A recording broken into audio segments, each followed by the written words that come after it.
Hi, this is Lindsay Ross, and this is a story all about how I started a fake drift team called Pink Godzira.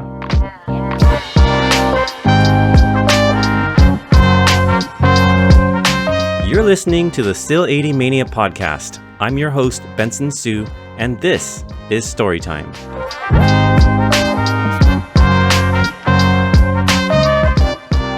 Welcome back to the Still 80 Mania podcast. I have a special guest for you today.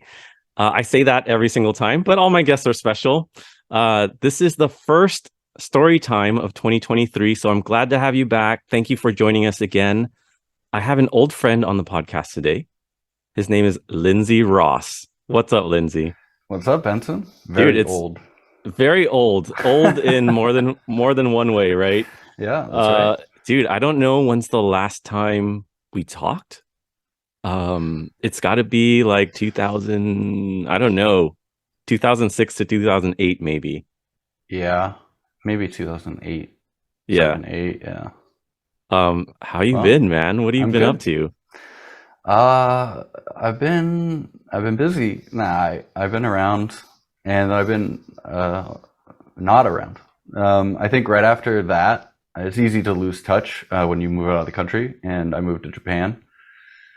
I had just graduated art center, so I had taken a job with Honda in advanced design, and the job was in Tokyo, and that was an easy yes. Actually, what'd you do for Honda? I was a car designer doing advanced concepts. So like future show cars, yeah. Oh, sweet. Anything that we're familiar with? Some remnant of a project I worked on became a show car. I believe the Insight that led to the previous generation, and then it kind of filtered from Insight to Accord. It was a sedan. It was cool. It was like a cool low slug sedan. So you kind of saw the stuff you designed for a concept filter its way down to an actual production car? Yeah, kind of in an abstract. There's a lot of effort from a lot of people. Yeah. But it starts somewhere, and various people, add to it as it progresses. And I was part of, something that started in that studio that became. Is it kind of like maybe like a music producer? He creates an original beat, and it can get remade in a song or sampled by a song and then sampled again, but that original producer can still hear his music in that. Is that kind of that's what you saw?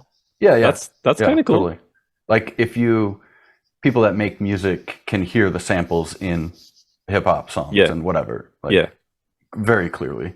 Yeah. And so it's very similar to that. Yeah. Oh, interesting. That's a good analogy. Yeah, I love music, and that is a great analogy. Thank you. I like music too. I also really like car design, and I always tell my wife Nadine, like, if I get laid off, I'm going to art center because I want to design cars. Yeah. So you can do it for free. We could just hang out over coffee and do whatever. Yeah. Get some foam spray. Start designing some we'll cars. Do the whole thing. You can give me pitches. I'll give you projects. Wait, so you were designing cars, and then what?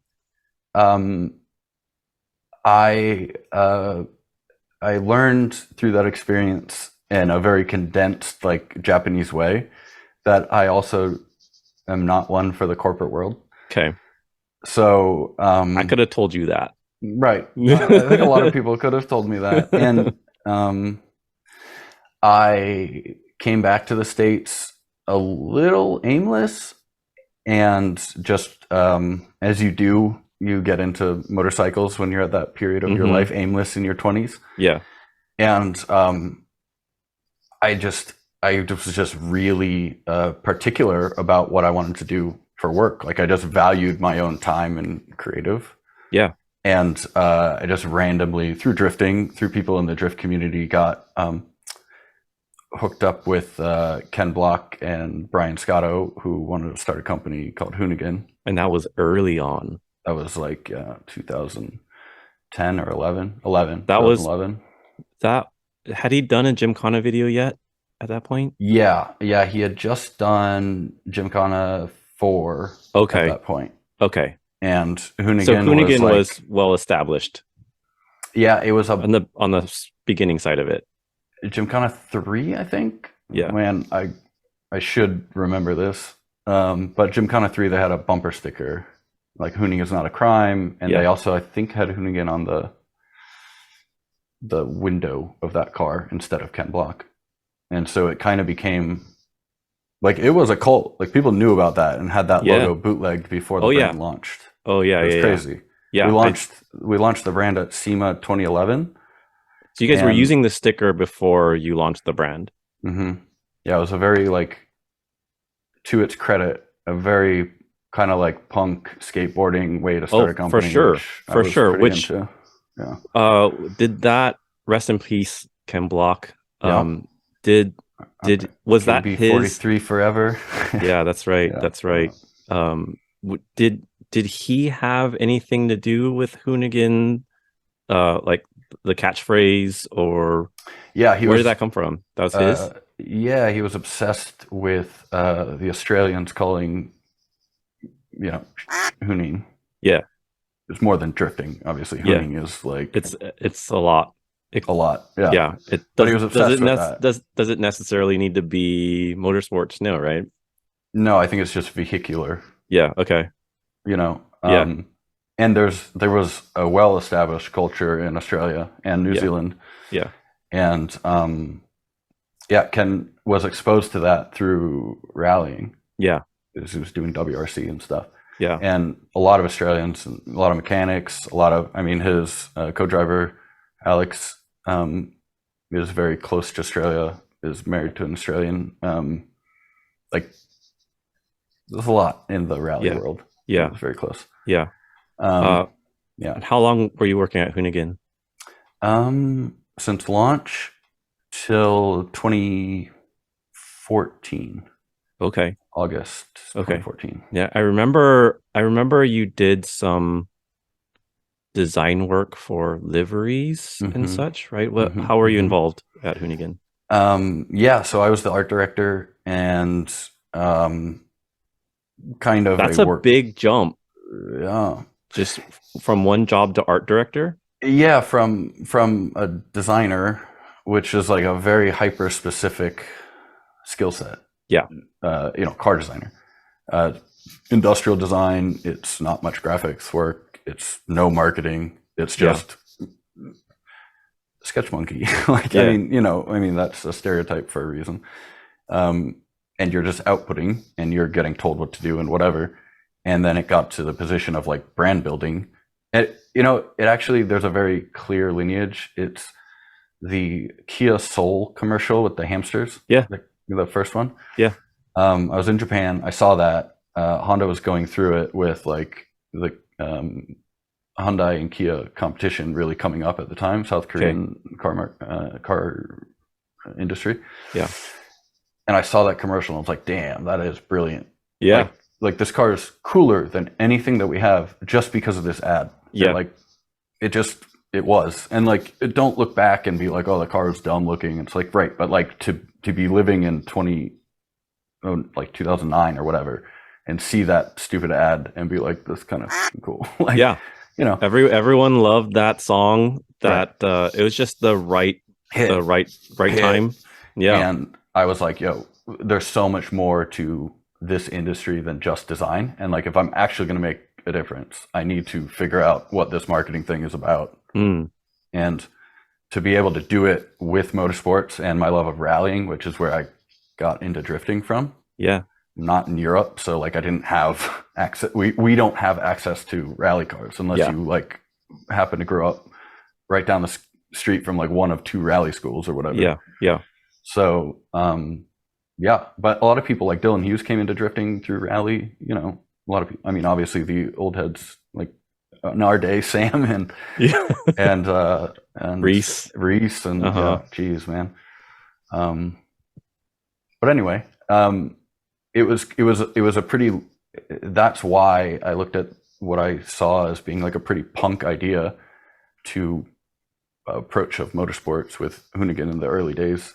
And Yeah. I was like definitely drawn to that. I was like, wow, I can learn a lot from these guys. And Yeah. what do you want me to do? Like, I was playing in a band before I moved to Japan. We actually played some shows in Japan with Tony Angelo, and But we're you kind were of in a doing the story band in with backwards. Tony Angelo? Yeah.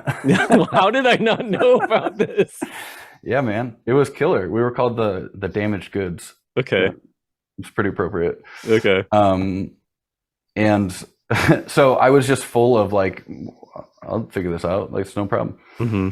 And learning about that side of the business and like corporate and whatever, and just being like, whoa, there's some pretty cool corporate stuff going on in the marketing departments, like the people that spend the money. Right.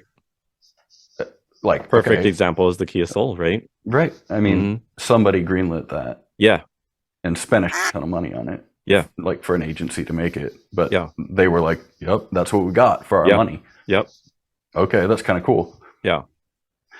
And then it was an easy, around the time I was doing the Hoonicorn, I was kind of double dipping. I was designing on the side, not like sketchy or anything, just like it wasn't a big thing, for Vaughn Gittin Jr. and the RTR brand. So we were doing like kind of drift style things for Mustangs. Yeah. Another good example of that. Right. Working in the corporate world, but yeah. Right. And so I was kind of seeing like, oh, well, here's some like, look, the like early drift Mustangs were like nothing to write home about. But like, that's why we have what we have now with RTR. Right, exactly. Right. It's because like, that's all that there was. And I was like, well, here's a company who wants to spend money when a lot of the Japanese companies that we came out of our pockets to support weren't throwing that kind of money at our sport. Right. I was like, all right, like, and Vaughn, that's dope. Was just like, and so it was seamless because I was working with the Hoonicorn and managing that design and the livery on the Hoonigan side and the apparel and just like the whole world around that, Gymkhana 7, like LA. Like I was like the very me. Like I was like, I'm super proud of that. Yeah. Of that period of time and the Gymkhanas that were like put out and the liveries that went out and all the apparel around it. It was jumping into the deep end of this crazy learning experience and coming out with like this weird, I don't know, career with RTR. And, yeah. Before we move on, I wanted to ask, what was it like working with Ken? Like, who was, if you had to describe Ken Block, the person, not who he was on camera, but the person that you got on camera. I'm like feeling the awkwardness. You're feeling it right now. Yeah. He hated being on camera. He was such a genuine person. Ken was at his core a snowboarder, and that's what we really bonded over. Yeah. And he was like honestly one of the most genuine people. He was relentless, chasing perfection, which I realize I also took that on and applied that, but also like expect that. But that's motorsports, and that's like you chase something that's impossible. Yeah. And you try your best. And I mean, he is a wonderful person, and I miss him a lot. Yeah. I think the whole world does. I think he touched a lot of people.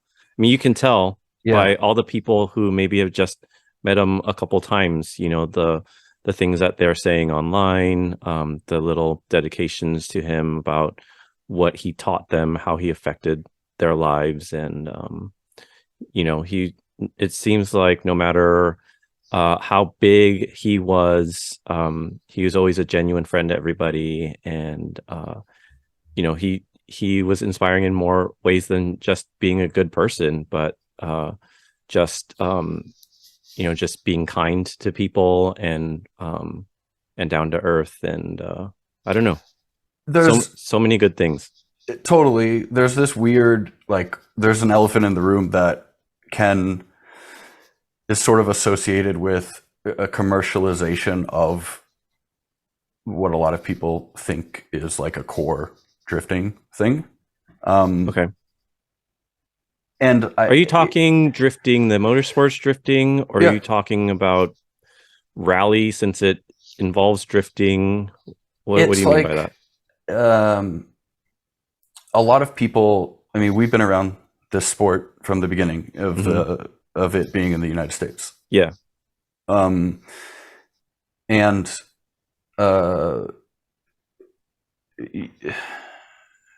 if you like had ownership of this thing, I think a lot of like the old heads would have kept it at this like heyday, like period, like level.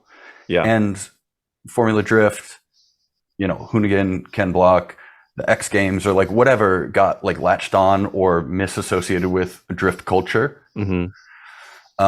Also made it, I mean, like, you know, Fast and the Furious, Tokyo Drift was like dumb when it came out. Like, I don't care what anyone says. Like, I mean, we look back on it and it's like nostalgia and it's like whatever. But like that was the people that were around roll, before the movie came out definitely had a different perspective on the movie than the younger generation who had not been involved yet.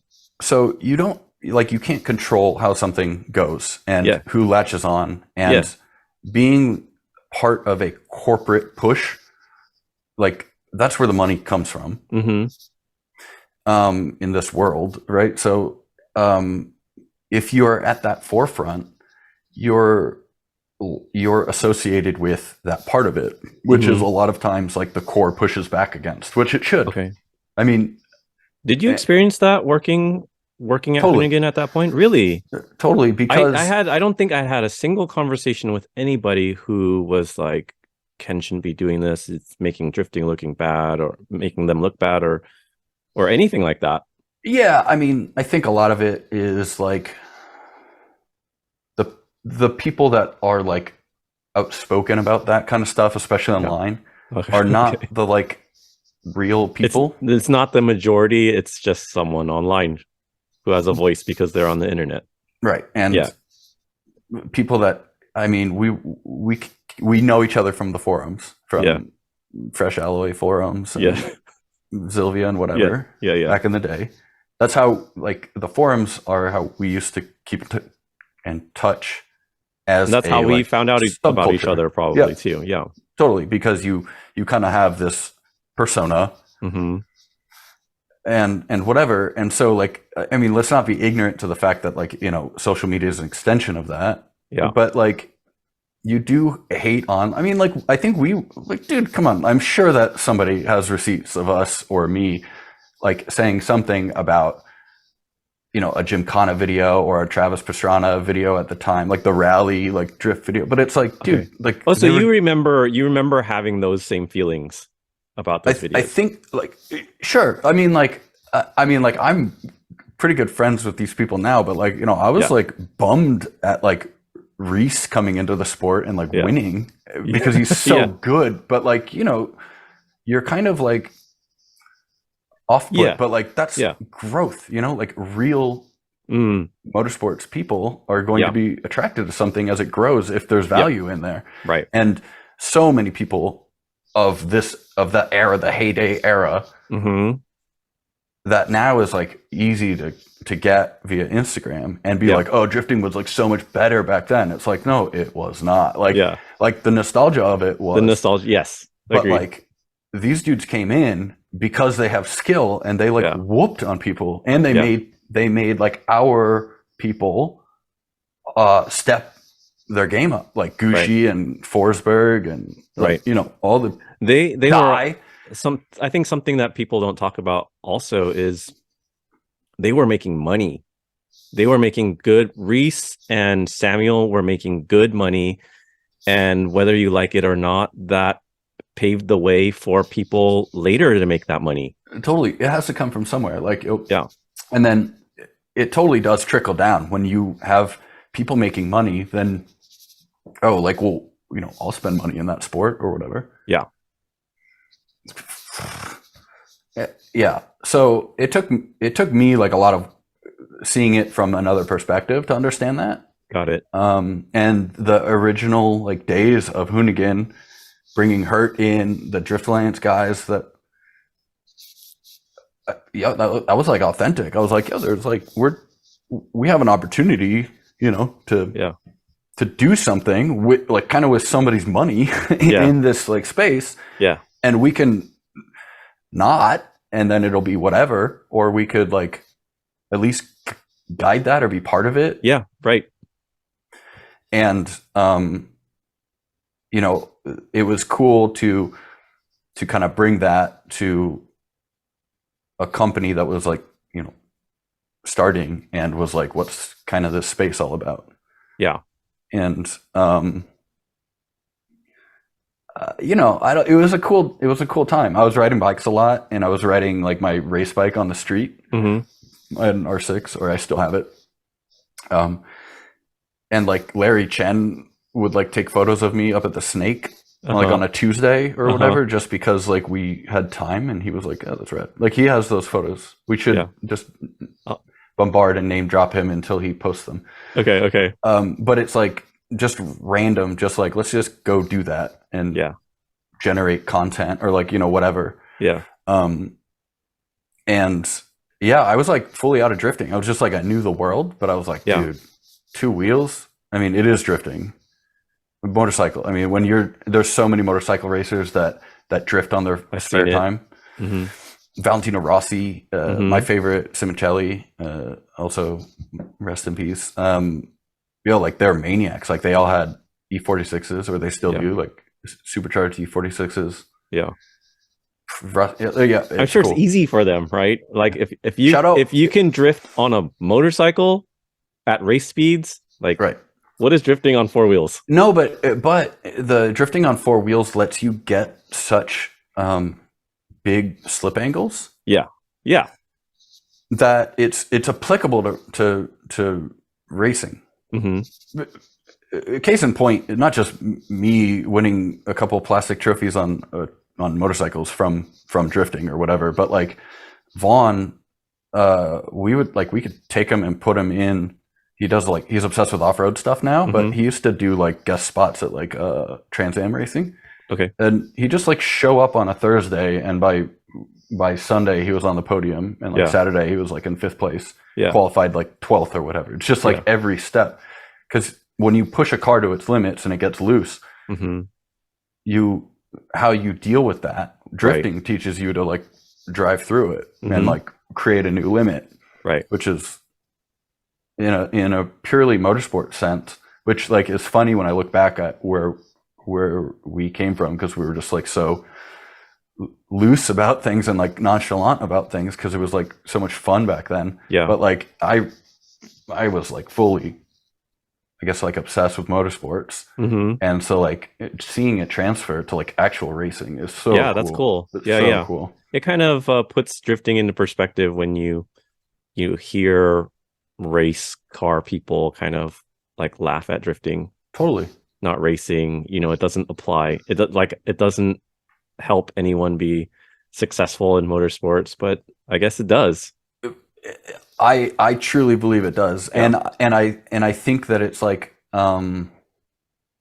if you know, like I went to MotoGP between Hoonigan and RTR full time when I made that career change. I went to Italy, went to a MotoGP race, and like the culture is pervasive. Like it's very intertwined, and it was like this really cool thing of like talking to riders and them like wanting to like seat swap and like go drifting in like a high level car.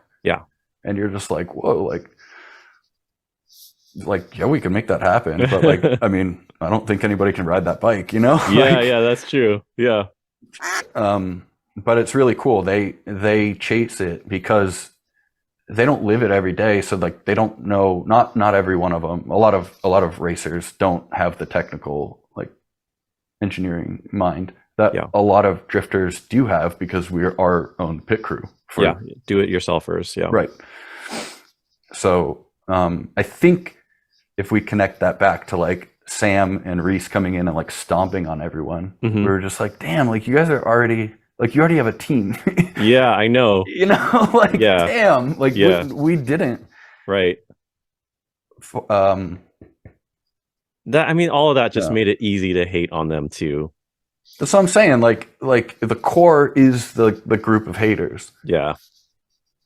and like whatever, man. Like, but I think also as humans we need growth and to like understand that we don't have to still be like the stereotype of being like a hater in your teens or your early 20s is that should exist. Like you shouldn't carry that on Oh and yeah, be for like sure. an old hater. Yeah, for sure.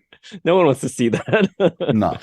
Talking about that, let's go back. Let's go back to the early 2000s. 2002. 2002. You started Pink. Well, okay. I hear both ways. I hear people say Pink Godzilla. I hear people say Pink Godzira. Yeah. What is the proper way coming from the source? Pink Godzira. Pink Godzira. Okay. Like gaijin mispronunciation, like full on. Okay. It was an arcade in Japan that I ran across when I went the first time that I went to Japan in 2002. Yeah. And back then, you were when did you move to LA? 2003. 2003. Yeah. So before that, you were born All over the place. Yeah. So where were you born? I was born on Maui in Hawaii. Okay. So I have a connection.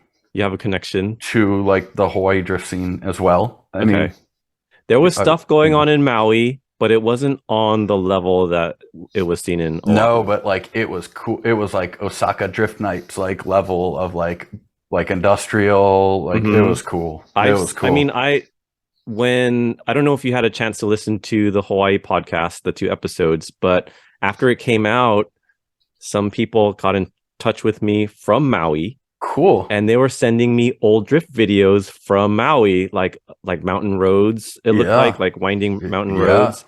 Everything I'm not blowing up any spots. So yeah, no, you don't need to.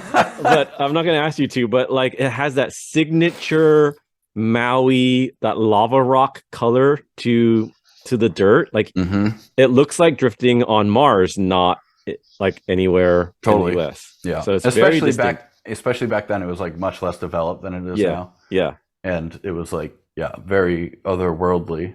Yeah. Hawaii's a magical place. I love Hawaii. Yeah. I'm obviously I'm European. If you're not watching this and you're hearing this, I'm a Haole. You're a Haole. I think that really formed a lot of my perspective, is being a Haole and also growing up outside of Hawaii and always going back to see family. Okay, so you didn't live in Maui until you moved to LA. Yeah, no, I grew up in San Francisco and Connecticut, a suburb of New York City. Okay. Which, kicking and screaming, I really hated it. I loved California. I mean, that's all that I knew up to that point. Okay. I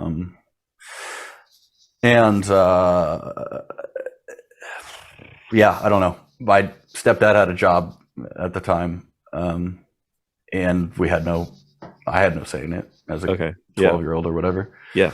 So that was like a big culture shock, and that instilled, I think, a lot of like angst and punk in a young Lindsay. Okay. And I started drifting out there in the back roads of Connecticut. Okay. Yeah, just being like a hellraiser. Like, get me out of here. Like, I couldn't wait for graduation. And just, it's cool. I have, my best friends from there and whatever. Like, I have very fond memories of some of it, but it just wasn't me. Yeah. So I graduated high school, went to Georgia Tech. Or I graduated high school, went to Japan, finally did this Japan trip. I was like obsessed with drift. I had already, I was building my S13, my first S13. I had an S14. I didn't know about that S14. Yeah, white 95 SE. Nice. Cool with the black lip, Zenki. Yeah. The LSD in it, viscous LSD. Wow. Yeah. Stock wheels. Yeah. Like everything. Like, I wish I still had it because, many reasons. I mean, it's worth money now. Yeah. But I was building my like real drift car with my dad in Hawaii on Maui.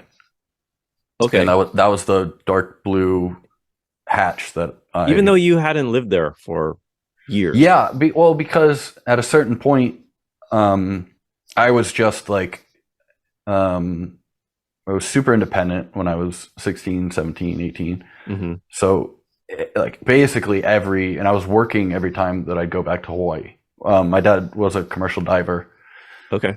So I'd be like working on boats and stuff, making money. Yeah. Like, you know.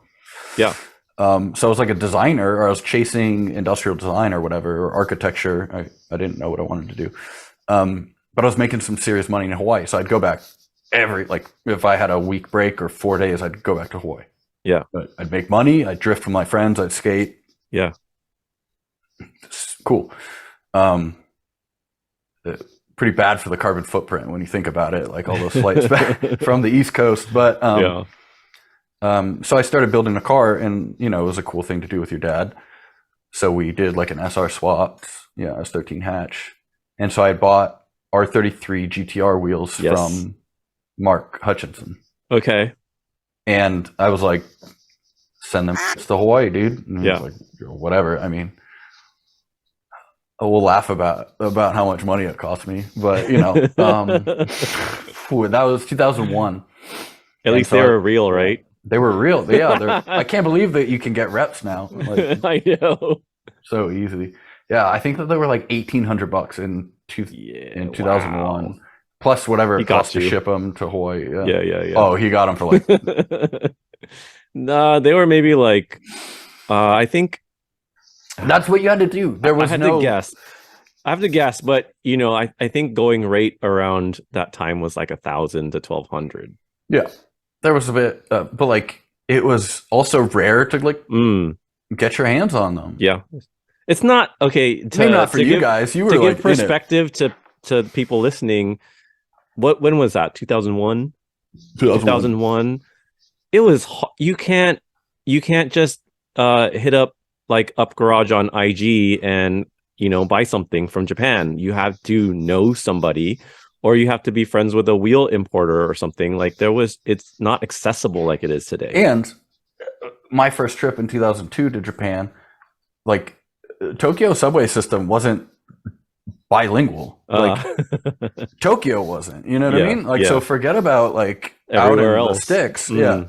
And so I remember taking that trip and like getting into drifting, like asking around and like finding some spots like at night, like toge spots around Kyoto. Yeah. And people just being like, what the f are you asking us for? Like, how do you know about this? Right.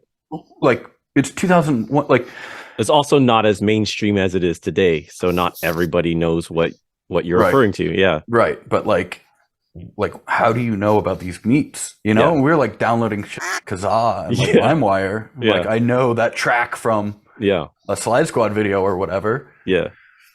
Or like what's crazy is like Signal Auto is like so good about their branding and like putting videos out and like having their that was so cool. That Signal Stripe. Yeah. Oh my God, that's so cool. Still to this day, that's the coolest thing. Man, you've never seen a Signal Auto car not look like a pristine show car. Totally. I was good. Yeah. So the Signal comes back into the story. I moved. I finally, after a year of college, was like, I gotta first of all be in LA, and I gotta go to Art Center. To like just put your mind to something and do it. Like just get. Not saying that I had like a shitty situation, but for my life, it wasn't congruent. Like I just found myself in all of these spots. Like I was further away from Hawaii. I was further away from California. Further away from what I perceived as like this ideal career. Yeah. So put your mind to it and just do it. So I moved out here in 2003, and that's when we met because like I knew through the internet a couple of people. This could have been like an episode of Catfish, you know what I mean? Yeah. Oh yeah. Like easy back then. Yikes, man, like or whatever. Like so I knew a couple people from the forums and the internet, and like in meeting a couple of them in real life or whatever, I guess you just like I came out for D1 driver search, I think. And so like I kind of met It was an D1 event, and I don't remember if it was the driver search or if it was that. I think it was the one that was in the parking lot of Irwindale, where like okay, but like Koguchi came, and like I flew out from Atlanta because I was going to Georgia Tech, and I flew out. Atlanta had like a cool drift scene, 240 scene at the time too. Partially why I chose that school, but it was an engineering school, and I was like, just it's not you, not fitting in that box. Yeah, like, you know. And I came out to that event, and because Koguchi came with that, he had his car was red. I think it was like the red Falcon car at the time. Yep. I was kind of bummed because like I really wanted it to be the green car. So everyone was. Yeah. But like that event was, I mean, you know, like I met Aaron for the first time. Okay. And then I was like, yo, let's like start a drift team. But it was fake. It's still fake. I mean, the concept of a drift team. I mean, come on. It was just funny. And so, yeah, I was like, yo, I have this like hilarious photo that I took of the arcade with Pink Godzira. I mean, I don't know. Looking back on it, it was funny to an 18-year-old or whatever, but you know. Yeah. They were trying to just do English. They're doing their best, and you just... dude, like, and I just found it funny. So okay, but I took the photo, you know what I mean? Like there was no like going through Google Photos, like that didn't exist how it does, right? So like I ran into that arcade and I took that photo, and I just you just like straight appropriated it. Yeah, totally. Like, yo, that's what punks do. Like, you know, like, for sure. You start with something. And it's like a rip on something, and then like that becomes your thing. Yeah, I got it. It happens in fashion, happens in music, everything. And you know, it's where you start, right? And then you take it, right? And I think we like kind of copied that. Like, it was a neon sign, and we had like it was a girl Godzilla. That was the whole. It's really simple. There was a boy Godzilla that was green, and there was a girl Godzilla that was pink. Yeah, and it was like this arcade, and I think there was just like two sides to it. Yeah, and like one side was like the pink one. Yeah, it was kind of like weird looking back on it, because like the boy Godzilla was kind of like trying to get at the, like, you know, whatever. Like it was a long time ago. Yeah. But we took the drawing of the girl Godzilla because it was like cute. It was just like a funny, just contrarian thing. Yeah. And I feel like that it still has legs today, because drifting at its core is that. What's like that? This contrarian, like motorsport. Like it's nobody likes to admit that it's serious, but like, I mean, it's like dangerous and it's serious. Like all motorsports. Yeah. But like you feign, you know, it's judged. You know, it's like, how serious can you really take it? Yeah. So, why Aaron? Why did you decide to do this with Aaron? Oh, because he was like #1 poster online. Oh, so funny. He was so funny. I wanted that. Well, that's why I did the transition from your story to, you know, we were talking about just like you know, being online and you know, talking your stuff. That was my first impression of you and Aaron. But I remember Aaron from, I had known Aaron longer than I knew you, because he was on Fresh Alloy. He would come to the 240SX meets. Yeah, he was local to Southern California. Yeah, he's local to SoCal, and this was kind of before the drifting stuff happened. Yeah. And man, it's very vivid in my mind, just like the things that Aaron would say, the way he would come off, and then I'd see him at a meet. Nicest dude ever. Didn't say anything negative. Didn't, you know, like, I was just like, whoa, these are two different people, right? Yeah, internet trolls have like really changed in 20 years. You know, like, Aaron's the nicest dude. Yeah, no, it's the same. It was funny. It's still the same. Yeah. But yeah, like it was you two, you kind of had the same kind of MO, and BH too. Yeah, we rolled BH into it. Eventually. BH was he was just kind of like around. and we were like a kind of gang of misfits, and he was kind of down to party. Yeah. So so I think the three of you are the most well known. There was a lot of people, but there are a lot of members. Yeah. Like let's hear the names of the members. Man, again, do you remember? It's fake because like I'm sure somebody will be like, I'm a member of Pink Godzira, and I'll be like, you might. I mean, maybe. But I'd say the core, and especially like the core of the heyday, would be like me, Aaron, Danny Chen, Adriel Chang, Brian Hart, of course, and then Baby Drift, Alex Kors. Oh, that was much later, huh? That was later on, but like that was like the solid heyday. You know what I mean? Like Danny and them had kind of like not kept up with the competition, like drifting of like. Yeah. Like I kind of did the gamut. Like Aaron eventually was like, when we started All Star Bash, that was like Aaron's jam. Like he just like lived all year to. That's what he wanted to do. Bash. Yeah. I scrambled. I was in the. It was you. Well, before we get to that, you and Aaron did something that was kind of a big deal, I would say, in the grand scheme of early drifting. You guys started a drift team, but then you were the first drift team that I was aware of where you guys did the Japanese drift team thing, and you painted your cars the same, matching cars, matching arrow. I mean, matching arrow is not necessarily part of that, but I mean, you guys but like you want the style. You don't want like a Urus kit and like a BN kit, or like a Bomex kit, and you know what I mean. Like you want to have like a consistent style. You guys, but it wasn't just that you guys were matching. You guys had a style that you were saying like, hey, you guys, like this is our style. What did I text you earlier? I said at the core of Pink Godzira is vanity. Right. Yeah, like that's fully it. Yeah. Like, you guys were. You want to look good. Like it's a judge stupid thing. Yeah. Like the easiest way to look cool is to like act that way. Like match. The stuff like look cool. Yeah. So you guys had the full Euros arrow. We Euros had style. Was it version select?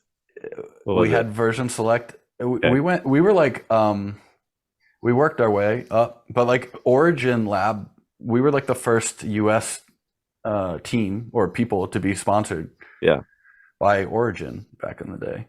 It was sick, all out of Chicago. Like there's Pink Godzira has connections like Simba in Chicago and stuff like that. Like, so I'm saying like if Simba's like I'm a Pink Godzira member, I'd be like, oh maybe or Aaron or something, like Aaron in Chicago. Like I don't know, because like there was no gatekeeping to it, which is funny because there's like an online version now.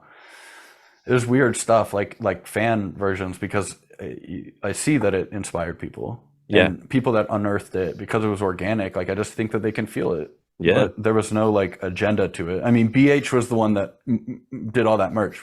By the way, just on the record, none of the Pink Godzira like stickers that anybody bought. Like, we didn't see any of that money. Like, I'm glad you guys supported my friend, but I'm also glad that if you guys hit him up for Pink Godzira stuff and he says no, it's because like what? Like, we were not really about that, but maybe, I don't know. It's easy to now to do that, but I don't know if it's like taking something seriously then at that point. Yeah. Which was always true. I think it was good. And I think it was good that we took it so seriously to look that way and like kind of have like, there was an era during that heyday where we had the matching cars and like me, Aaron, and then eventually BH. Yes. That was sick. The silver. It was really good. And then eventually like people were like, I want the cars to, be like this and whatever. Yeah. And you're like, okay, cool. No, definitely. I think you guys inspired a whole generation. Especially when, not only through, you guys produced your cars to look that way, but before that, you guys were always, I remember this also very, very vividly. You guys were all about Haruguchi. Out of all of the icons of drifting at the time, you guys were all about Haruguchi, and you could see it in the way you guys produced your cars. because Haraguchi's car was slammed to the ground. Yeah. He had big wheels, big aero, just big entry. Yeah, big entry. And also kind of like you say, he was contrarian. He was wild. Like he didn't act like the other D1 drivers. He kind of just you know, kind of was this rebel in a lot of ways. Yeah, totally.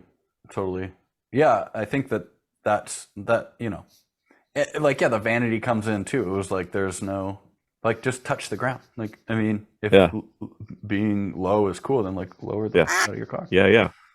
So when I went to that first final bout and I saw all the cars there, and they were trying to bring back this kind of style. Yeah. And I was like, this is, I think, you know, it's enough time has passed where they don't realize, but, you know, they call it like early 2000s style, but it's a lot more like specifically Haraguchi style, or like kind of what you guys did, where sexy style. Sexy style, yes. Just kind of like a really it's very specific to the era. It's, you can't just say that was early 2000s, because not everyone was doing that. Not everybody was doing that, right? Yeah. I mean, like Taniguchi didn't have that style. Yeah, even like Nomuken didn't have that style. Like a lot of the pro guys, their cars were a little higher. The just, you know, it was just very different. But yeah, because I mean, the cars drove like dog shit that low. Like, I mean, you know, and there's a lot of tricks that you can do, but like you need suspension travel. When I started doing the FC, that's like a much, I mean, it's a sports car compared to the S13s. Yeah.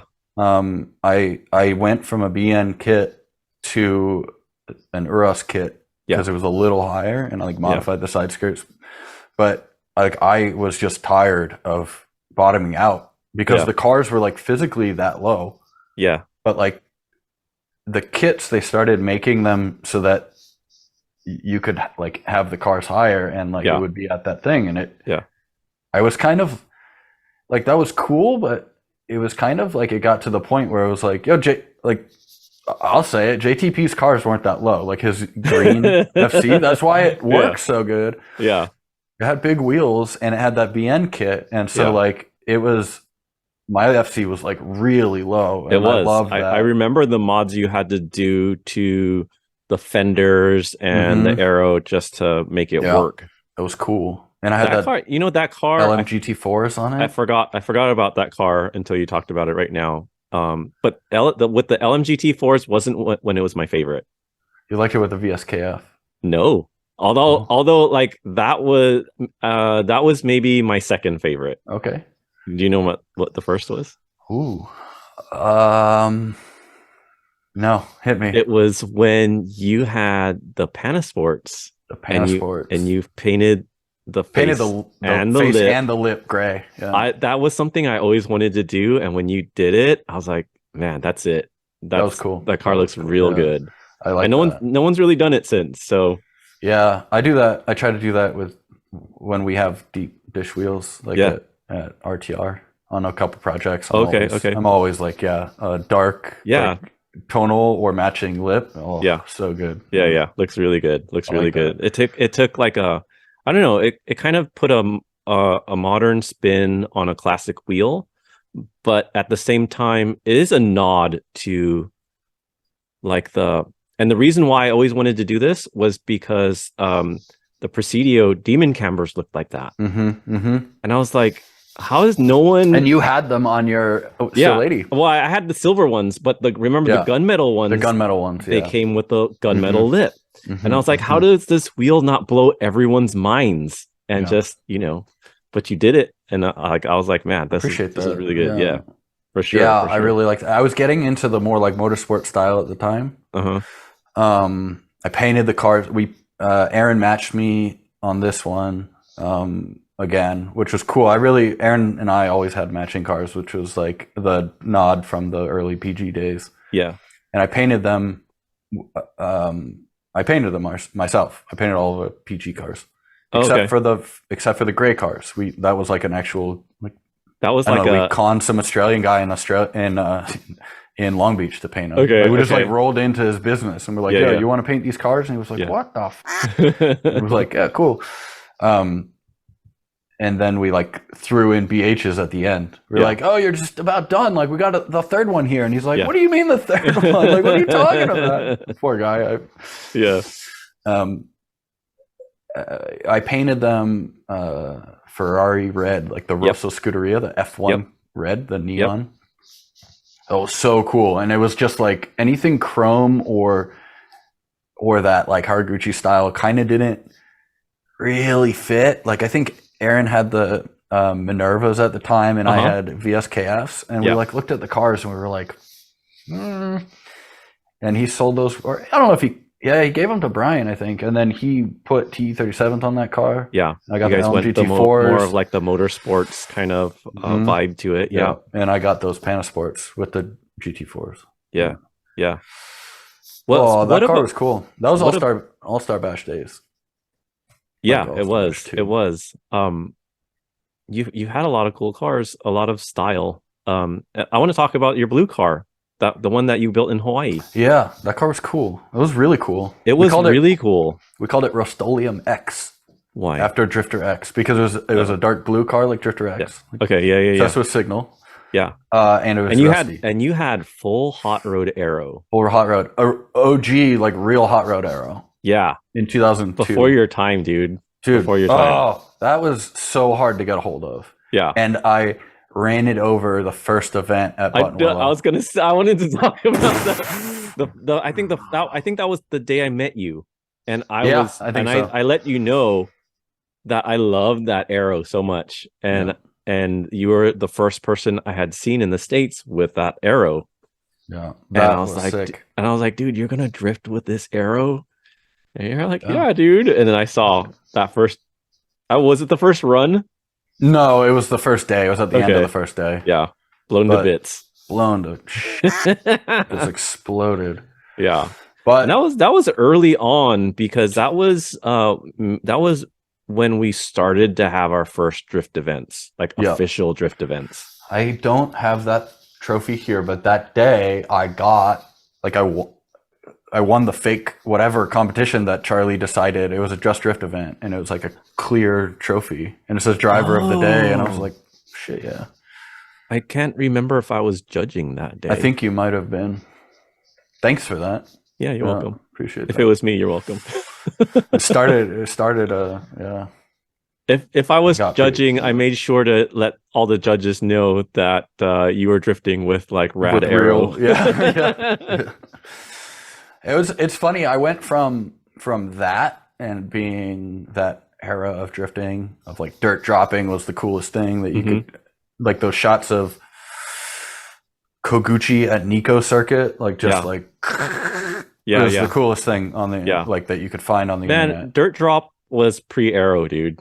Yeah, but like those dudes in Japan, which were, by the way, like professional. I mean, these dudes are still the best drifters that I've seen. Like those old Taniguchi, Orito, and Koguchi are like, they would whoop the hell out of a lot of people. Yeah. And I just always looked up to those dudes. And like I looking back on it, it was like, of course their cars look good. They had like sponsorship, but they ran a business. Like their business was building cars for other people. Yeah.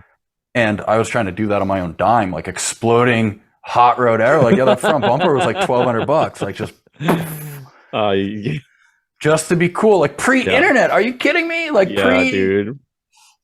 Right? You know what I mean? Yeah. We did all of that for our friends, like, which I think is really cool about That's funny. The vanity of it. It was like all for the show of like who was just there. Yeah.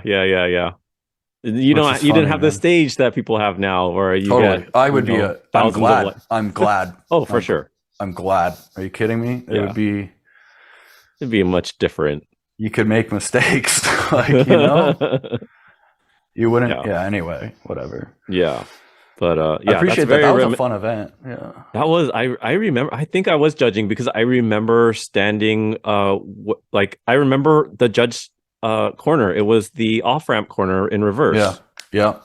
That was the one where you were riding with me and we almost died. Yeah, that's right. Yeah. Do you remember who? I don't know if you remember this, but Forsberg was out there in the Signal Auto. Yeah. One of the Signal Twins cars. 180 cars. Yeah, it was right-hand drive. He'd never driven right-hand drive before. Yeah. And that day he was like, "Let me figure this out." Yeah. Which is probably why he didn't win the event, because it was the first day he drove right-hand drive. So, hey, I beat Chris Forsberg. Oh, there you go. Oh, that's crazy. That trophy means so much more now. Totally. That's hilarious. So funny. We were the connection between, dude, Forsberg and Tony Angelo just showed up at my house in Long Beach in like 2003 or 4 when they drove across the country for that Irwindale event, the driver search. The driver search. That was for driver search. Yeah. They just showed up. They were like, "Hey, who's in California?" On the forum. Yeah, what's up? I had no idea. Order like 3 pizzas. We'll be there. Like, what's your address? Like, sure, I had no idea. Dude, with their rig, like from Pennsylvania. Yeah, I remember the rig. Yeah. I didn't know that they knew anybody. I have a fond memory of like after that driver search event. Just I hit up, like, you remember Ben Schwartz? That was the first time we saw him too. Yeah. Came all the way from Florida. I invited him and Chris Forsberg, and I can't remember who else. We all went to an In-N-Out. Just like, I was like, "Yo, we're in California. Let's have an In-N-Out." But yeah, like everyone was very quiet and shy back then. Yeah, back then. Yeah, it's very different now. It was cool. It was very organic. Like, people who everybody is now is like all just super organic. It was, and at the time it was just this like weird melting pot. And like they didn't know anybody in California. Yeah. And I had met them back east because I, like from the Connecticut hanging. Oh, really? Like just the lingering days. I was at one of those English town events. Yeah. Yeah. Visiting friends. I don't know what it was. And it was just like, "Well, hit me up in California if you ever make it." Like, yeah. Like if they ever make it, like here we are, so it's funny. Yeah. Yeah. Look what they're doing now, man. Wow. Right. Look at everyone's doing. Like, it's cool. Know. It's very cool. It's very cool. No. Let's see what else. Is there any like particular stories you want to share about PG? Yeah, there was like, there's video, like some of the stuff that you can go back and like find. Add some context. That's interesting. That's interesting. You said that, by the way, because your website on GeoCities is still in existence. Did you know that? Thank you, Danny. Yeah, Danny Chen keeps it all. He's like the curator of Pink Godzira. He's like our historian. Funny. That is so funny. Yeah, he would know. He'd probably be able to tell you the stories better. Yeah. Maybe we have to do another one, or I'll feed you the stories. But yeah, we were just living, and it was a really fun time, and it was all very genuine. And I'm glad the internet wasn't around to catch some of the mistakes, but some of those grip videos, like we shot grip videos. Oh yeah. And stuff like that out in, like, I think we were on GMR the one night. No, I remember the ones where you guys were out in like Palmdale or something. Yeah, I don't know. I stay away. Yeah. I remember the Palmdale stuff. We were doing that stuff. Like those canyons back there were really cool. And we did it with the Garage Works guys up in Palmdale. Yeah. Who were kind enough to. I was living in Camp Snakebite. Was in Montrose up by La Cañada, so it was like right by the crest. So it was easier to just drive through the crest. Yeah. And go to Palmdale shop. Yeah. Than it was to get across town and like anybody in the Inland Empire or Diamond Bar or whatever. So we linked up with those guys, and that was like it was like those are fun days. And we have some of that on footage and maybe some photos. I'll hit up Mickey. But like, man, running from cops and running from cops in a lowered scrape, like drift car that produces sparks everywhere off of the exhaust and was loud as like, not like, guys, if you want to commit crime, like get an electric car, you know what I mean? Like something nobody can hear. Right. It was so obvious. Yeah. Kind of getting in trouble, but like skirting it as much as we could and just being like, yeah, we'll get out of here. Like, sorry, like whatever. But like exhaust totally dragging on the floor, arrow blown to shit because, canyon driving, but like, we were filming, like we wanted it to look cool. You It was wanted to like, look good. it was, we were all like skate or BMX kids. And Yeah. I think that just like, we were just treating it like that. It was like motorsports for snowboarders, BMX, skateboarders, Yeah. rollerbladers, whatever you were doing. Like this was just like the next thing. Yeah. And I'm stoked at where it is. It can't stay like that forever, and who knows what it is now. I mean, it's got to change, right? Or if it doesn't change, it will go away. It would be so boring if everybody still had that style and didn't, and just like copied the Pink Godzira cars. And everybody, and that was all drifting. It would be so boring. Like, oh, for sure. The speeds and the technical aspect of what they're doing now is insane. Yeah, and agreed. It's the last motorsport that like you can really have like real open engine regulations, which that alone is like, dude, nobody has high horsepower anymore. I was just talking to Tony Stewart the other day about how low horsepower the NASCARs are and how boring it is to drive. I see. Some NASCAR person is going to find this like gem on your podcast being like, holy hell. Like, but like, I mean, I doubt it. Yeah. But drifting doesn't have that. Yeah. And there's something really cool to the pure, like, there is that, like, through that thread of rebelliousness in that aspect of motorsport that you guys really created as just that, like, import car culture of Southern California at the time. Yeah. Which, also carries over from Hawaii as well. There's a lot of Japanese culture. Oh, yeah. And that, like, stepping stone of Japan, Hawaii, West Coast, California, and what that did for drifting. It as weird and like, a lot of people don't see the connection to Formula Drift now, but like, I mean, if the cars, I mean, they don't all look great. Yeah. And I'm responsible for, like, Thanks, Lindsay. the RTR Mustangs that are like properly set up and not very low. But I can't ignore data, and they're purpose-built machines. Yeah. And I'm very excited for everybody to see the next round of Mustangs coming out. I've said this to you, I've said this to a lot of people, but the Mustangs that Ford makes are the S16 Silvia that I wish Nissan made when I was at the heyday, when we couldn't import S15s and whatever. How so? They're turbocharged 4-cylinder with 300 something horsepower. Is there the new ones coming out? Well, they're already out, but like the next generation is a step in the right direction, let's just say. Okay. And those are coming very I had no shortly, idea. This year. I had no idea. They have a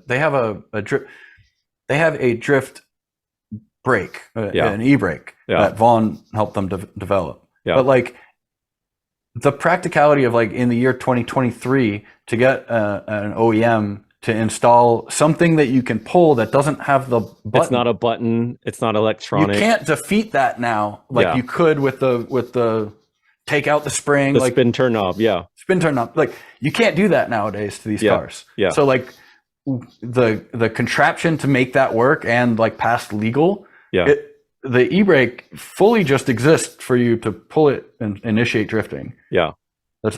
It's got like an electronic, essentially parking brake for all other duties. Like, I mean, an OEM is doing this, and we spoke about this. It's not the ones that you would traditionally look towards as like being there from the beginning of drifting. What we consider drifting. Yeah. And that would be a lot of the Japanese companies, Toyota, Nissan. They make cars that obviously we know are drifted and are in the thing, but like, like drift brake in a 4-cylinder turbocharged car with like 300 and blah all blah blah. Accidental though, right? It's very organic, and you need the right people at the helm, and now that I know those people, they are who you'd want to be like behind an enthusiast brand or whatever. Yeah. And it's very cool. And yeah, the car is really cool.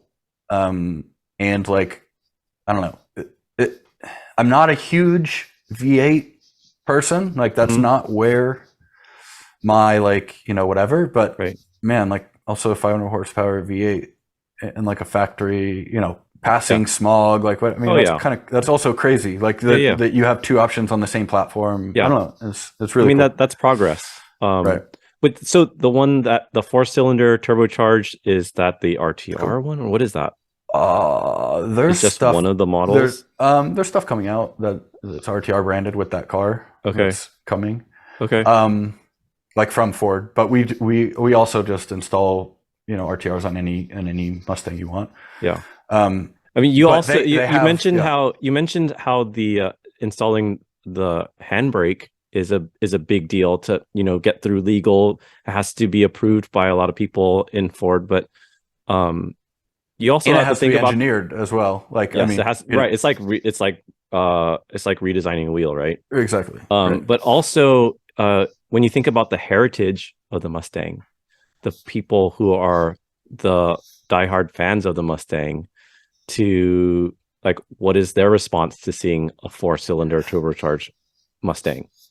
It's interesting, and I think that Ford does it right in that they speak to just a different customer, and the younger kid that can maybe afford the 4-cylinder and modify it like we did with bit by bit turbo kits or manifolds or like that it's actually quite engaging, and that's why I think like an inline 4 turbocharged engine is this kind of gateway to both tuning, but like I mean it's ubiquitous in motorsport.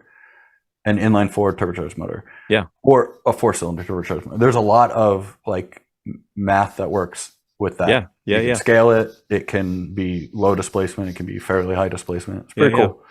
Hey, best of luck to Ford. I mean, they're trying. They're trying. Doing. It's cool. I mean, what are all the brands that helped us fall in love with drifting? What are they doing for drifting, right? I'm not slandering, but I agree. It's a good question. There's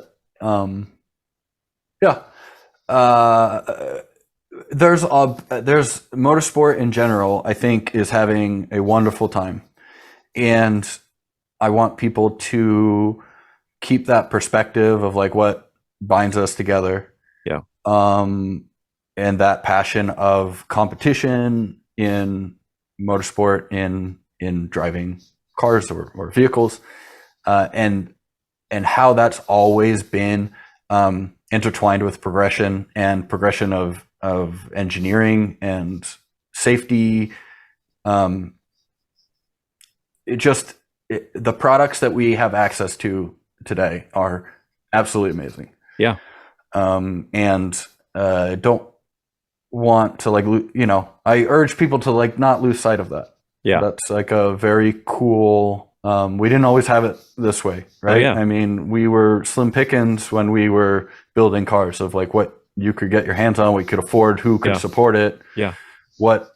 And shout out to a lot of the brands that are still out there supporting all these different platforms. SPL Parts has been around. They were a Pink Godzira supporter from the beginning, and to see what they've grown into, and really all of the Chicago people, the Zip Tide, they were a big part of Zip Tide, which was, kind of the hub of internet post geriatric, like retired, like hatery drift idiots, yeah,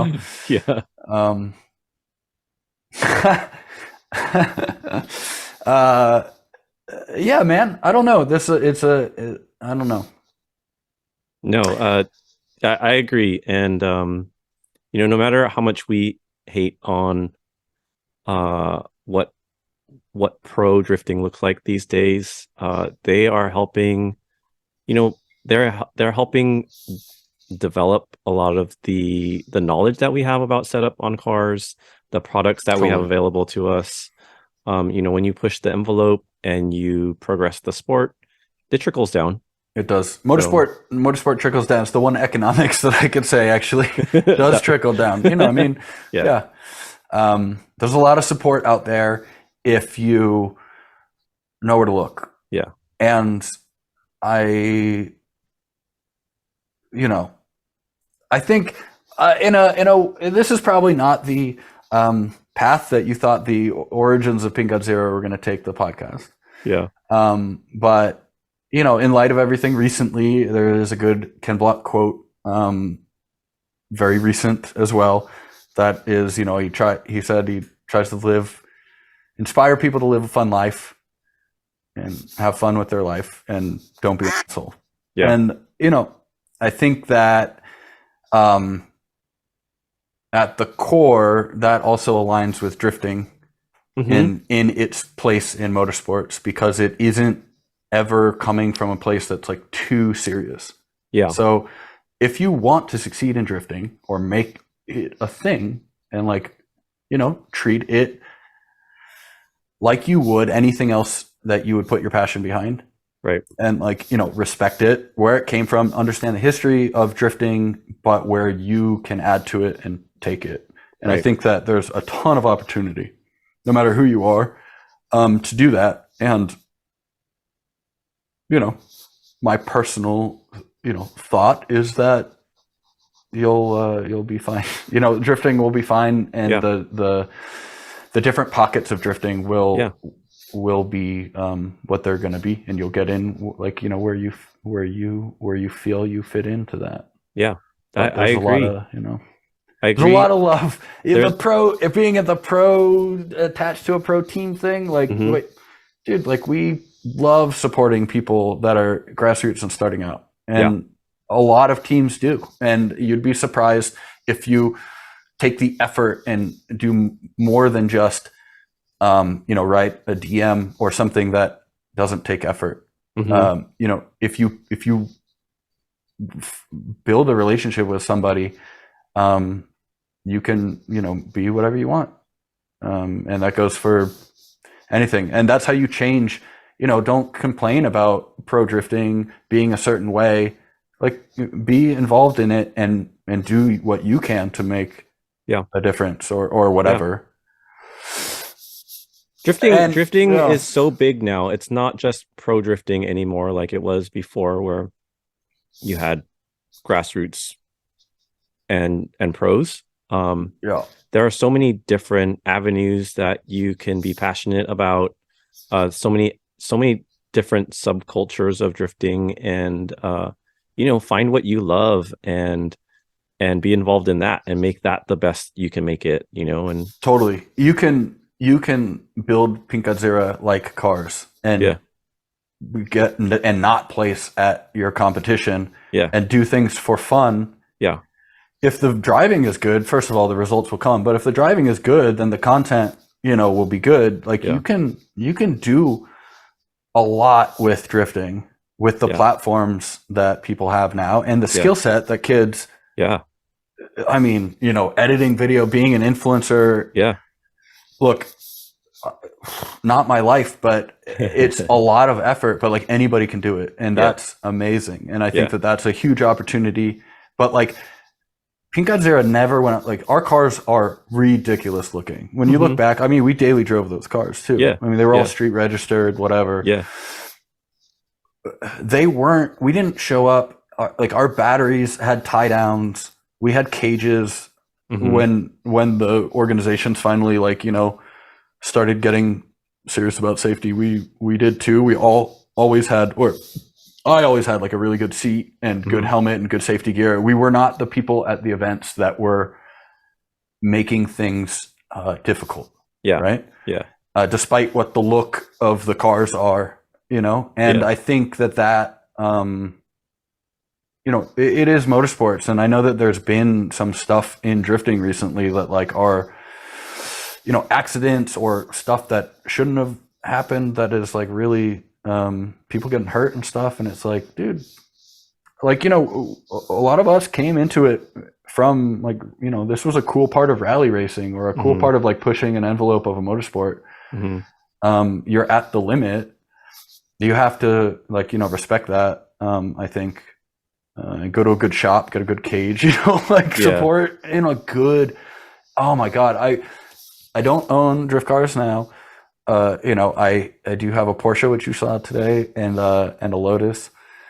Fun cars are out there, and like proper, like, man, I can't stress enough that like good engineering and like good things are very worth it. Like, I mean, don't skimp on where you get your work done, right? What the brands you buy. Like, I mean, there's a difference between the stuff, and you have always been somebody that like, I mean, the J-Spec Sam days, I mean, you guys were getting real stuff, and it was so cool and so inspiring because like you guys had this like plug that thanks, not everybody did. It was living in the hub of like import car parts in SoCal, like that just made it really easy to have connections with people, relationships with people. A lot of the early like Japanese car import stuff was happening in LA. So, it was kind of just the blessing of being born here and living here, But speaking of drifting, do you ever see yourself owning a drift car again? Yeah, I'd love to own an S13 again. Yeah, an S13. Okay. Hatch, a coupe. Are you bringing back the one via? What are you doing? Either that would be tempting. I liked my one via. Yeah, it was good. We didn't really talk about that'll be the one that like most people see, the gray car. Yeah. After the hatch, there was that car. Midnight Purple LP2, 180SX with hot rod and TEs or LMs. Okay, so kind of a nod to the original car. A nod to that car mixed with Midnight Purple. Midnight Purple, yeah. Maybe a red and chrome signal splash on the side if they would like. I would only rock it if it meant something. Like, I don't know. Yeah. Maybe. Either that or, and this is weird, but like I think the switch, an S13 coupe, but with a Silvio face. So I never did that. Oh yeah, you never did. I would like to do a as you're talking, your budget keeps going higher and higher and higher. I know. S13 on bricks with like 18-inch TEs all around or something like that. But like K's aero, like all like, very high. Okay. Just like, but like wide body with no aero. I think that like that would be because that's kind of how, in my mind, you reconcile a modern one. The hatch would be like pure nostalgia. Like E-Tie, like just like slammed, Yeah. Shout out Adam from C's Garage. His car looked like that. Oh, that's like almost ideal for me. That was Midnight Purple, was it not? Yeah, Midnight Purple. Yeah. I love that car. Me too. New Zealand did it right. C's Garage they did. Killer. Those guys. Happy to I love to those this guys. day, their cars look good. Killer. I think the coupe with no aero and big wheels stance, that's a good way to like retain functionality and not get caught up on something and like blend kind of like a Walker Motorsports like style, like deep oval D, like exhaust, like ground clearance. Yeah. And you could make a car that worked and looked good that way. Okay. Because the minute you put like a drift aero on it, or any aero, I mean race car aero would even be worse, but like the minute that you put one of those kits on a 13 that doesn't have like on the ground, it looks so dumb. I mean, with that gap and the overhangs of those cars, because they're not modern, they have like really long overhangs. Long overhangs, yeah. So without the kit or like the K's body or whatever, like the bumper and the rear kind of like tucked, like it kind of wears that. It's not a lot of mass. Like without the aero, those cars are like real European, like Italian 70s coupes. Like that's what they look like full, like Lancia Fulvias or something. So you kind of have that like UFO kind of like weird, like tall greenhouse, like thin body with like big wheels. That's so cool. You don't need it to be like on the ground. Yeah. My little style corner, like somebody build that. That'll look cool. Yeah. You can just like plow over curbs. You're not going to explode things. Trust me, you'll make a lot of money. So you go either of the extremes, but there's going to be at the core is vanity of like what looks cool drifting. and you have to follow that. You can't have a high car with like all of this arrow sticking out. It accentuates how high the car is. Right. I think that's where a lot of people go wrong if trying to build a car. Like just commit to a really low car. Yeah. Or build something that, will look okay with a little ride height. Right. That squat or whatever. You need that suspension to move. Yep. Yeah, you do. Okay, last question. We're a little bit past on time, but I wanted to ask you this one last thing. You and Aaron loved Haraguchi style so much. You guys were on the forums, like preaching like Haraguchi is the drift style.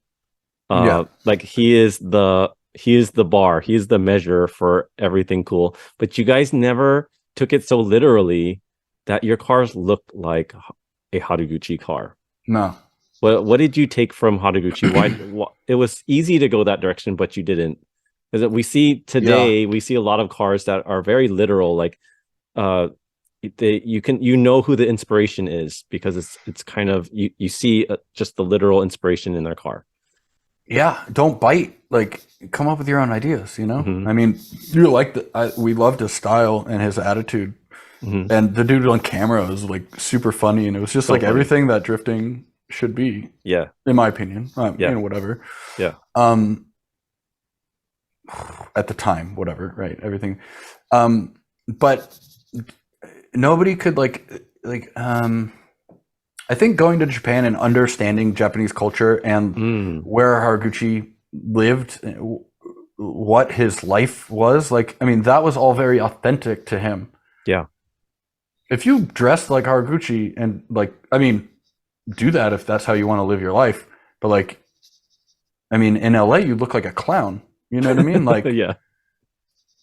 People would look at you, and I fully support them, like a huge drag supporter, which goes hand in hand with drifting. So actually, oddly, so do whatever you want in your life, and certainly dress however you feel like. But that was my point. Is that was authentic to him. Yeah, and we were inspired by that, and what was authentic to us. I mean, we were going to the Sunset Strip and going to rock and roll shows every week. Like, we weren't living that Japanese farmer life. So having all of that shouty, really over the top, ostentatious, tribal tattoo styling as the livery of the car, it would look like Ed Hardy in America. So we were like, no way. Yeah. But I love that this dude is just living. I mean, Haraguchi was doing drifting like drag. It was this over the top, crazy entry, crazy style. And I was like, that's infectious. That's really, really cool. Yeah. And so, I mean, drag like queer culture, not drag racing. You know what I mean? I caught that. Now the listener knows. Of course. We're in LA, geez, man. And so that was just our authentic thing. And it filtered through. I think, obviously I'm the designer, so I'm the one that has a problem with the world and wants to change things and has the vision. So it filtered through me and motorsports, and it got spit out with the Bass Boat paint job at first. That was the most Haraguchi, but we daily drove the cars. So they had to be somewhat, that's why we did it over gray, right? So that it wasn't Bass Boat gold or whatever, the San Diego boys, Tommy Roberts. It was they were always our weirdly street cars. You guys. I mean, we were. That's all we had. We didn't have a project car on the side. Totally. That was the one car we had to do everything for. Everything, and that's so dumb. But when you're young, that's. You waste so much money doing that. You don't realize it when you're, but I think it's also a rite of passage. Go through that and figure out how to make that work. Yeah. And that really peaked when I painted the cars neon red. It was whoa, streetcar days are kind of over. Aaron would get harassed so much driving that car. Yeah. The FC was always a trailer queen. I didn't bother to street register it because the way it sounded and being neon red, I was like, no way. Yeah. And that's when you just start realizing wow, having a track car is so much better. I mean, you can actually have a cage. It can be lightweight because you don't have to have, Jesus. dude, it's not. I don't care. Going on a date like with a girl or with anybody that you just met in a stripped S13 drift car is hell for that person, unless they are like your soulmate. I mean, right. I think even Nadine would be like, Benson, interior, please. You know what I mean? Like, so a word to everybody else out there that if that's all you have, live it. But like, man, it's, that's tough. Yeah. And I think Haraguchi car on the street would have just been like, there's not even a chance. That would not work. Not in LA. I mean, you'd be, like I said, like you need to fly under the radar if you want to like commit any sort of crime. You couldn't even go over the speed limit. You couldn't even, I mean, the thing would be, just too much attention. Yeah, for sure. So we did it tonally, I guess. I don't know. I think that's a cool take. I mean, that's a cool like distillation. I like it. And I'm not knocking anyone who does, literal reps or anything. But it's just I always enjoy talking to people about how their inspiration translates into what they're doing for themselves. So thank you for sharing that. And now I have like unmodified. No, I take that back. My Lotus is extensively modified, but my cars don't look. My classic cars don't look crazy from the outside. Yeah, are you itching? Kinda. Yeah. I might get a Mustang. You never know. Yeah. That might be my drift car. You should. You never know. Yeah. I should put my money where my mouth is. That's right. Talking about how good it is. Right. We'll see. Okay. All right, Lindsay. It was a blast catching up with you. You too, Benson. Yeah, man. Like these times I get to spend with old friends and just reminiscing, and like it's the best feeling. And I think with this medium that I have, you don't like this conversation is organic, but it's hard to have this type of conversation just casually hanging out with friends. Like it's just it's not the same. But I enjoyed my time. I'm glad to see that you're still doing things. You're still contributing to the stuff that you love, namely cars. And I don't know, it's cool after all these years to see that you're the same yet you're different. It's nice. It's same. So. It's a familiar. I don't think anybody would know that we hadn't seen each other for that long. Yeah, but we have what we have from that time, and it's genuine. And you're the same in the same way that you've grown and you're different, of course. But you're the same, Vincent. I love it. It's cool. Yeah, thank you for this platform. This is really cool. Yeah, you are a great host. Thank you. And you make very entertaining things. And I can't. We'll. Who knows what the next conversation will be off camera? I know. We'll see. But we had some heat, but we'll save it. Yeah, we did. We had all these things that we were going to talk about. We'll save that for next time. I'm down with a follow-up interview. But yeah, thanks for coming on. It was great talking to you, and good luck in everything you're doing, and maybe you can lower the Mustang just a little bit. We're working on that. Okay, cool. We did this next one. You'll enjoy. You'll enjoy. All right. I pulled out all of my tricks so that it looked as good as it could. Sounds good. Sounds good. All right. Thanks, Lindsay. Thanks, Benson. Are you a good storyteller and have a good drifting related story to tell? You got to fill out an application at podcast.sil80mania.com. In the upper right, there's a link called Storytime app. Fill it out, and I'll be looking forward to reading it. And if you're watching on YouTube and you enjoyed the podcast, do what my boys from Auto Factory Realize say and make sure to like that smash button and hit subscribe. Thank you guys for listening.